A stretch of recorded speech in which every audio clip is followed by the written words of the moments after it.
নমস্কার, আরও একটা গুরুত্বপূর্ণ আপডেট নিয়ে চলে এলাম। খুব গুরুত্বপূর্ণ ভিডিও। চ্যানেলে ফার্স্ট টাইমে থাকলে চ্যানেলটাকে সাবস্ক্রাইব করে বেল আইকনটা টিপে রাখতে হবে লেটেস্ট গুরুত্বপূর্ণ আপডেট পাওয়ার জন্য।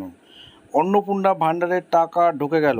অন্নপূর্ণা ভাণ্ডারের টাকা ঢুকলো, আজ 3,000 টাকা ঢুকে গেল। আপনারা সবাই দেখতে পাচ্ছেন এরকম 3,000 ক্রেডিট এরকম মেসেজ ঢুকবে। অন্নপূর্ণা দেখতে পাবেন, আপনার ব্যালেন্সটা দেখতে পাবেন 3/6/2024 টাকা ঢুকেছে 2:09:42। এখানে এই টাইমে টাকা ঢুকেছে, আজকেই টাকা ঢুকলো। ব্যাঙ্ক অফ বরোদায় টাকা ঢুকেছে। ঠিক আছে, কারা আজ 3,000 টাকা পাবে, কারা আজ টাকা পাবে, কারা আজ পাবে না, সমস্ত কিছু বলবো। 28 লক্ষ অ্যাকাউন্টে 3,000 টাকা সরাসরি ব্যাঙ্ক অ্যাকাউন্টে ঢুকে যাচ্ছে ভেরিফাই হয়ে গেলে। আচ্ছা, অনলাইনেও আবেদন করা যাচ্ছে। যারা এখনও অনলাইনে আবেদন করেনি তারা এখনও অনলাইনে আবেদন করা যাবে 3,000 টাকা পাওয়ার জন্য। আচ্ছা, কারা আজ 3,000 টাকা পাবে? যারা অলরেডি আবেদন করে দিয়েছে তারা অলরেডি ভেরিফাই হয়ে গেলেই 3,000 টাকা আজকে পেয়ে যাবে। অর্থাৎ 28 লক্ষ অ্যাকাউন্টে 3,000 টাকা দেবে ধাপে ধাপে।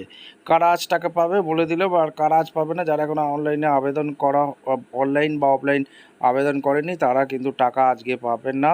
লক্ষ্মীর ভাণ্ডারের টাকা কিন্তু পেতে থাকবেন যতক্ষণ না অন্নপূর্ণা ভাণ্ডারে শিফট হচ্ছেন। আচ্ছা, 28 লক্ষ অ্যাকাউন্টে 3,000 টাকা দেওয়া চালু হয়ে গেল।